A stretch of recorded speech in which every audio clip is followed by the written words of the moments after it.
Hello everyone.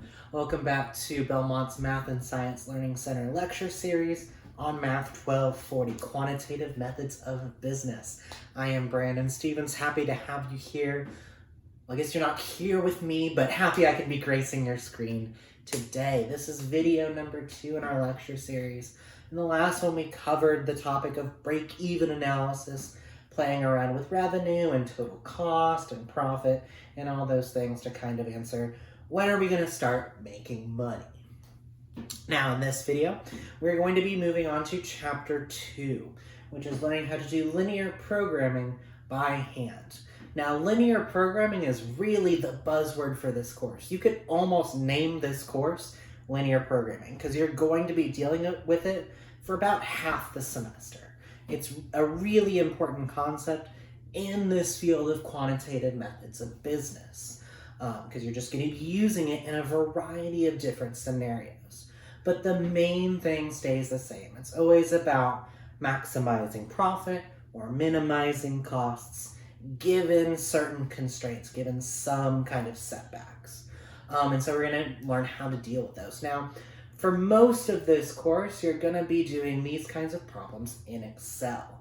But before you can really do that, you have to be able to do them by hand. Really understanding the meat of linear programming, being able to work it all out by hand, is necessary in order to be able to interpret your spreadsheets later on.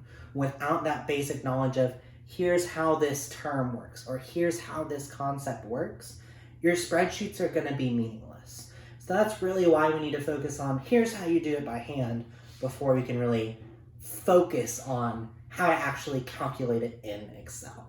And so that's what we're going to do today. So really the easiest way to come at linear programming is to do a problem. And I've got a problem right up here. So let's go through it. My pastry shop sells both bagels and donuts. A batch of bagels requires 5 cups of flour and 2 cups of sugar, while a batch of donuts requires 5 cups of flour and 4 cups of sugar. I sell batches of bagels for $30 each and batches of donuts for $50 each. But if I have 35 cups of flour and 20 cups of sugar, how many batches of each should be made to maximize profit? So you notice how we've got this idea of maximizing profit. That's really your key thing for saying you're going to be doing some linear programming here. Now, this is business class, so you're going to have these long paragraph type problems. So really it's focusing on how do I break this down in order to set this up in a mathematical way to really solve it, to set up these equations and get rid of all the extra fluff in the wording. And that's what we're gonna do first. So any linear programming problem really has 2 main components. You have an objective function, an equation that really defines what is your goal in this scenario? What are you trying to accomplish? In this case, it's maximizing profit. So we need to set up some kind of equation, some kind of model that determines profit. The other setup for a linear programming problem is the constraints. It's basically what is stopping us from making an infinite amount of profit, or what is stopping us from having 0 costs. It is the requirements, the required amount of ingredients, or maybe it's a cap on how much ingredients we actually have. Those are going to be the types of things we see for our constraints. So let's start with the former. We're going to start with the objective function. Like I said, it's to maximize profit. So I'm going to just go ahead and put, we're going to max this profit. And so let's go through the problem and figure out what has to do with profit. And it's really when we get down here. Brandon sells batches of bagels for $30 each and batches of donuts for $50 each. Now remember, if they're $30 for bagels, so each batch of bagels gives us $30 of profit, and donuts give us $50 of profit. So we're going to have 30 times x, because if we sell 3 batches of bagels, we'll have 30 times 3, or $90 in profit, and 50 times y. We add those together, that gives us our total profit. all of your objective functions are gonna look something like this. Either P or C or whatever variable you want to use here is some number times X plus some number times Y. Breaks down something always like that. There's not going to be any X squareds or X times Y's or dividing by X's. It's always going to be a simple linear equation like that because we're doing linear programming. Okay, so that's our objective function. Now we need our constraints.